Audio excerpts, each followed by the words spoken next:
Assalamualaikum warahmatullahi wabarakatuh. Oke, kembali lagi dengan saya. Kali ini kita akan ngedit jauh lebih dari yang sebelumnya. Kita akan lebih fokus pada imaging suatu foto. Untuk mempersingkat waktu, kita langsung saja membuka Adobe Photoshop.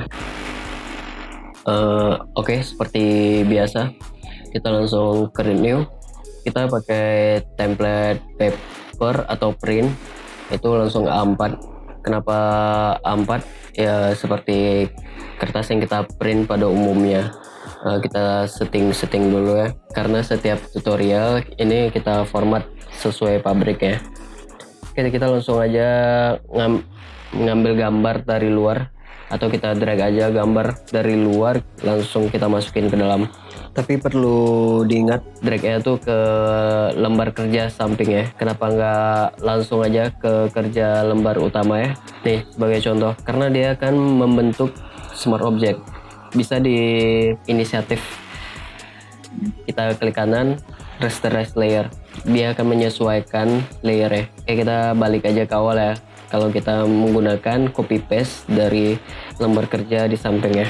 Oke, kita scaling dulu sesuai kebutuhan. Oh ya, sebelum kita masuk pada yang lebih spesifik foto atau gambar yang ingin kita olah, kita dapat menggunakan color range untuk mempercepat kerja kita dalam menghapus suatu background. Kita langsung pergi ke tool, select color range, lalu kita picker color mana yang kita ingin hapus, terus intensitasnya seberapa besar gitu. Dia akan men-select warna yang kita pilih, delete. Udah selesai kan, gampang. Oke, kita kembalikan ya. Kita lanjut ke beberapa tool yang mungkin kemarin belum disampaikan, cuman ini akan fokus pada suatu foto. Oke, di sini kita zoom dulu objeknya. Oke, misalnya ini kita anggap suatu yang mau kita hapus. Kita di sini bisa menggunakan spot healing brush. Lalu kita pilih aja.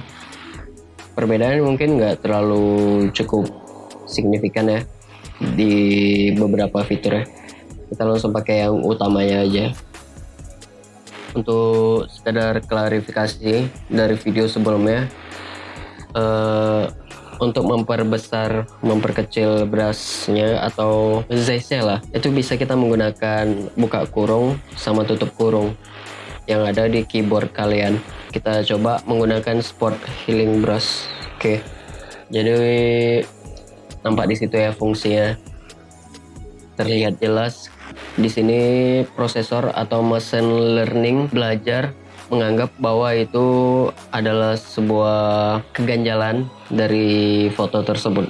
Oke, lanjut ke clone stem tool. Untuk fungsi sama saja seperti spot healing, cuma perbedaannya di sini kita mengambil satu spot di mana bisa kita pencet Alt, lalu kita memindahkannya ke spot yang mana mau kita pilih. Oke, terlihat jelas ya untuk kedua fungsi dari tools ini. Oke, kita back lagi. Di sini kita akan menggunakan blur. Ada blur, ada sharp, ada smooth. Oke, langsung aja ke blur. Sesuai dari namanya, ini kita akan memblur objek foto tersebut. Oke, bisa kita atur intensitasnya berapa. Perlu diingat, untuk memperbesar, memperkecilkan brushnya, kita bisa menggunakan shortcut di keyboard kalian, buka kurung sama tutup kurung. Oke, kita lanjut ke bawahnya, sharpen tool. Yang pasti kebalikan dari blur untuk mempertajam foto tersebut. Oke, setelah ini kita langsung coba ke merge tool. Ini lebih ke semutkan, bukan blur tapi kayak menarik. Susah sih dijelasin, lihat aja pada layar.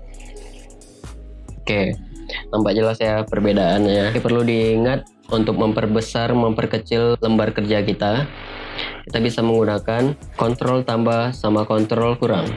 Itu untuk mempercepat kinerja kita. Oke, kita back lagi. Kita lanjut pada penggunaan dodge tool, burn tool, sponge tool. Oke, di sini kita akan menggunakan dodge tool. Dodge tool berfungsi untuk menerangkan beberapa area yang ada di foto kita.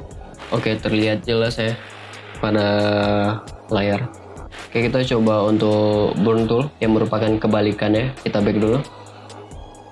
Oke, di situ beberapa spot atau area sesuai size dari burn tool kita itu akan menggelapkan area tersebut. Kita langsung ke sponge tool. Oke, di sini sponge tool bisa menggelapkan, menerangkan, tapi ini lebih kategori smooth. Ini akan berfungsi untuk yang retouching fotografi. Karena berhubung saya tidak ada sebuah foto yang bisa diulik untuk retouching fotografi ini, jadi saya menggunakan file ini saja. Oke, kita lanjut ya. Di sini kita akan menggunakan beberapa filter yang disediakan oleh Adobe Photoshop ini. Ke filter, kita akan memulai pada blur, sama seperti tadi. Cuman bedanya blur tadi berbentuk brush, tapi yang ini secara keseluruhan. Kita di sini akan menggunakan lens blur. Amount-nya berapa? Itu tergantung kecepatan dari prosesor kalian. Oke, nampak jelas ya pada layar perbedaannya. Oke, kita cancel aja. Oke, kita coba yang lain, noise.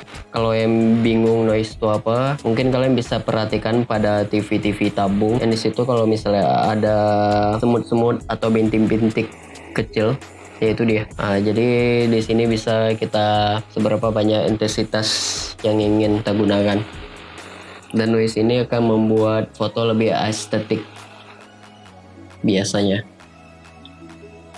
Oke, kita lanjut pada tools yang lain. Di situ ada sharpen, yang pasti kebalikan dari blur, dan beberapa filter lainnya yang bisa kalian coba sendiri.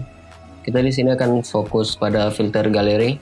Di sini kalian bisa otak-atik aja beberapa filter yang ditawarkan oleh si Adobe Photoshop ini. Udah jam 2.15 malam. Ini ngisi voice over, record video sih udah dari kemarin. Oke, kita lanjut pada raw plugin, dimana raw plugin ini berfungsi sebagai mentuning color. Bisa kalian lihat di situ. Oke, mungkin kalian beberapa udah familiar dengan beberapa aplikasi Android seperti Vesco, Snapseed, PixArt, atau Lightroom Mobile. Ya, ini konsepnya sama untuk mentuning color dari foto kalian secara manual. Di sini bisa kalian otak-atik lah. Menurut kalian selera dari tone kalian itu gimana? Bisa cari-cari referensi atau yang terlihat seperti Japanese look atau summer look, yaitu bebas, karena di sini tergantung dari balik lagi ke selera kalian itu gimana. Ya, jelas ya perbedaannya. Itu gambar yang udah kita edit sama yang sebelumnya. Yang pastinya raw plugin ini banyak ya yang ditawarkan, dari exposure, blur, atau warna setiap detailnya yang mau kita ubah. Yaitu tergantung dari racikan kalian aja gimana, karena balik lagi tuning warna itu selera kalian. Kan tadi raw plugin, tapi sebenarnya Adobe Photoshop ini juga udah memberikan fungsi tersebut pada software ini. Beda halnya sama plugin, plugin itu merupakan eksternal, tapi ini internal. Bisa kita lihat dari situ. Di sana terdapat adjustment layer, yang dimana terdapat brightness, groove, RGB atau lain sebagainya, yang sama juga seperti raw plugin. Cuman di sini agak terbatas, yang nggak se-full raw plugin tadi. Cuman dari fungsi sih sama aja. Dan satu beda halnya, dia nggak satu layer yang langsung diedit, langsung diproses, tapi ini merupakan layer baru. Jadi bisa kita edit di kemudian hari. Itu aja. Ya mungkin cukup sekian, karena udah 2:30 dini hari. Kita langsung save as aja ya. Oke, mungkin cukup sekian pada kesempatan kali ini. Mohon maaf apabila ada penyampaian yang salah. Nextnya kita akan lebih bahas ke shaping atau vektor, atau bisa dibilang desain grafis ala Photoshop. Oke, see you on the next video. Kenapa nggak kuliah komunikasi? Mungkin lebih lancar. Udah.